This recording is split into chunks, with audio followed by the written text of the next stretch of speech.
Problem number 6 from our optimization word problems list using calculus. Find the dimensions of the isosceles triangle of largest area that can be inscribed in a circle of radius r. So r is a parameter. This value r determines how big the circle is, and so you could fit infinitely many triangles there, and all the three vertices have to be on the circle itself. Now you can still inscribe infinitely many isosceles triangles, but what we're looking for is the one with the largest possible area. Just so we're all on the same page, when we think of an isosceles triangle, we typically think of only two sides being congruent, and the third side being of a different length. However, for this problem, isosceles means that you have at least two of the three sides congruent. So in case you have the three sides all of the same length, so that would mean you have an equilateral triangle, we're going to consider it as an isosceles triangle. So again, at least two of the sides are equal. This is in itself not a very long problem, but this is going to be a very long video because I am going to present to you four solutions, an illustration of the fact that you can set up a problem in many different ways. In the end, if you do things correctly, you should all end up with the same answer. This is the first solution. Circle in black with radius r, two radial segments in red. They're the ones I drew because they're the ones I'm going to need for the setup later. And then the triangle in blue. You could draw the triangle in many different ways, but since you could always move the three vertices around the circle, for convenience, let's have the apex at the highest point of the circle, and then these two lower vertices, which make up the endpoints of the base, are all at the same level. Now, but by moving this point, you get to see many different circles. Okay, if you want to find the area, the first formula that comes to mind is 1/2 times base times height. But first, you gotta think of a variable that is supposed to represent the moving parts of this triangle. Now, one solution uh, involves letting x represent the height of this triangle. Well, that's convenient because then if x is the height, then you just need to figure out what the base is going to be. But as I've already mentioned in previous problems, we have to identify what the domain is. So what are the possible values of x? Now you can think of x as the distance from the apex all the way down to the base. So the smaller the value of x, then the shorter the triangle is going to be, and then the larger x is, then the taller that the triangle is going to be. And so with this illustration, hopefully you're able to think of what numbers will serve as bounds for the value of x. X clearly cannot be negative, so in the interval that is indicated here, the lower bound of our domain is 0. And so if you push x towards 0, you would have the altitude in green shorter and shorter and shorter. And then the most that x could hope to approach is, as you can see here, the green altitude is getting closer and closer to the length of the diameter of the circle, which is 2r. So here we've set the domain to be 0 and 2r. Now, what we just got to do next is devise a way of computing the base in terms of this variable x. Now, because of symmetry, the base can be divided into two parts. Let's figure out the right part, which would be half of the base. We're going to exploit a particular right triangle. Can you see it? So there's this right triangle here with hypotenuse in red equal to the radius, and then its height is here, and then the other side would be the, well, half of the base that we're looking for. This height, not the total x, but just for this lower right triangle, is the green altitude x minus the radius on top, so that should be x minus r, which means that the base, at least half the base, is by the Pythagorean theorem the square root of r squared, which I'm tracing, minus the square of x minus r. Now, some of you who are observant might be wondering that in this setup, we seem to be assuming that the base is below the center. Question is, would it make a difference if the base, what if I pull this point much, much higher? All right, because right now we're using the fact that this dimension in black has like x minus r. Of course, this would be sensible as a dimension if this is not negative. In other words, if x is greater than or equal to r. But what if x was actually smaller than r? I mean, after all, you have inside this domain values of x which could be lower than r. If you take this interval, its midpoint, its center is r.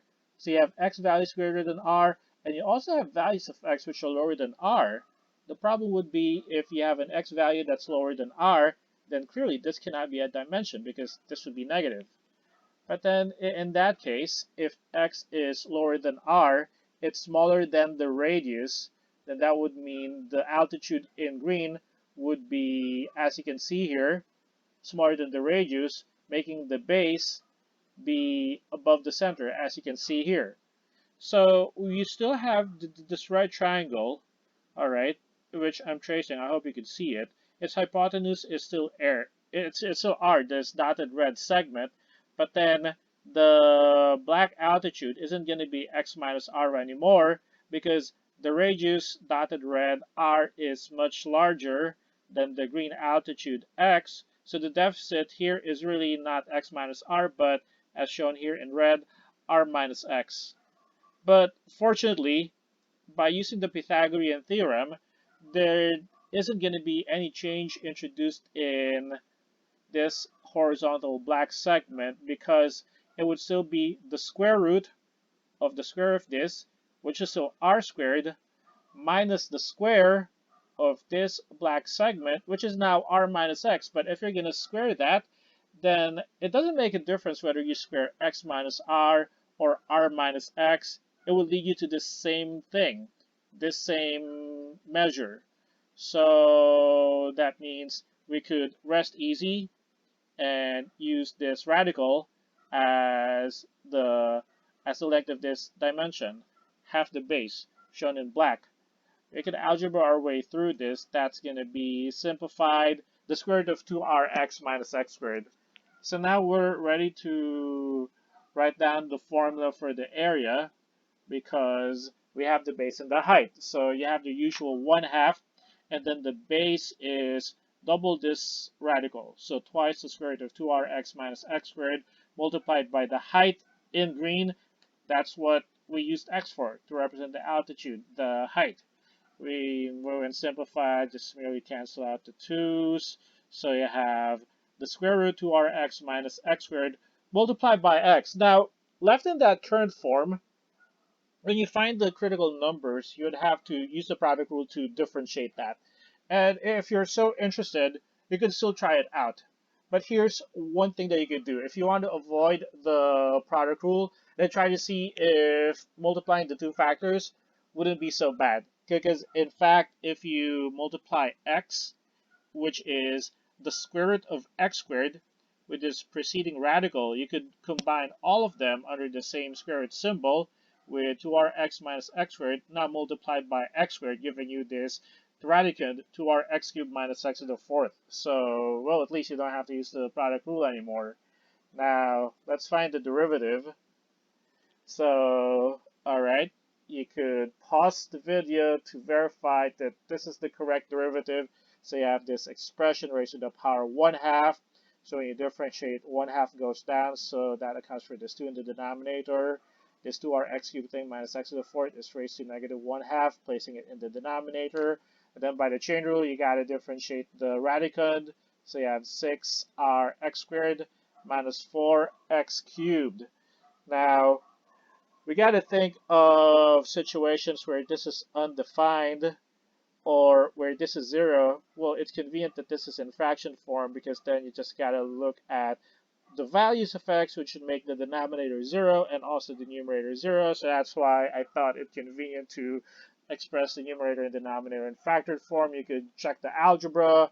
Now you see that the numerator would be 0 if x was 0, and also if x was 3 halves of r. And then the denominator would be 0 if x is 0 and x is equal to 2r. But x equal to 2r and x equal to 0 are already the endpoints. So the only thing that we're going to add to the list of evaluations is when x is 3 halves of r. So that would be when this particular factor I'm encircling, I'm hovering over, is equal to 0. You have a function, a of x continues on a closed interval over this particular interval. So all we got to do to determine the extrema absolute is evaluate a at 0, 2r, and 3 halves of r. But before we do that, let me present to you another alternative, because a of x has this very compact form. It's the square root of 2rx cubed minus x to the fourth. In other words, it's the square root of something which we could call f of x. And the notable observation to be made here is that because a, the function we're optimizing, and f, they're related to each other by just the square root operation. And in particular, if you can find the absolute the absolute maximum of f, you only need to take the square root of that, and that would lead to the absolute maximum of the function a. So if you're trying to find the largest value of a, it might be easier. Wouldn't it be easier, you think, if we instead determine the largest possible value of f? In other words, we could have done our calculus not with a itself, but with the function f. What would be the advantage of doing that? Because the function f of x, this thing inside the radical, is a polynomial. So doing a differentiation of that would be so easy. In fact, you have this immediately. F prime of x is 6rx squared minus 4x cubed. Critical number, it never becomes undefined. When does it become 0? The factored form would help us there. 2x squared with 3r minus 2x. So either x is 0 or 3r minus 2x is 0, which adds only 3 halves of r, because you already have 0 as one of the endpoints. So now it's clear that we only need to evaluate a at three numbers, at 0, at 2r, and also at 3 halves r. You can verify these resulting values. It's clear which is the largest. It's the last one, 3 squared of 3 over 4 times r squared. That is easily our absolute maximum. Let's not forget to answer the question, what are the dimensions that will make the area the largest? The dimensions are typically for a triangle, the base and the height. Well, the height is x. So we know that for the largest area, the height has to be 3 halves of r. And then for the base, if you recall from the figure, all right, half the base is a square root of 2rx minus x squared. So that means double that will be the base, double square root of 2rx minus x squared. Using the x value that we need, 3 halves r, plug it here. Algebra, please verify. It's going to be the square root of 3 times r. And right here, right now, we can stop. However, it's interesting to point out what the implication of this is. All right, because, well, if the height is 3 halves of r, all right, and the entire base is square root of 3 times r, that would mean this black segment, which I'm tracing with my mouse, is square root of 3 over 2 times r. And then this height in green is 3 halves of r. They differ by a factor of square root of 3, which means that this right triangle making up the half of our isosceles triangle must be a 30, 60, 90 triangle. So you remember that particular relationship when if you take the shorter side and the other side is square root of 3 times the shorter side, it means you have a 30, 60, 90 triangle, which means that the original blue triangle would have to be equilateral.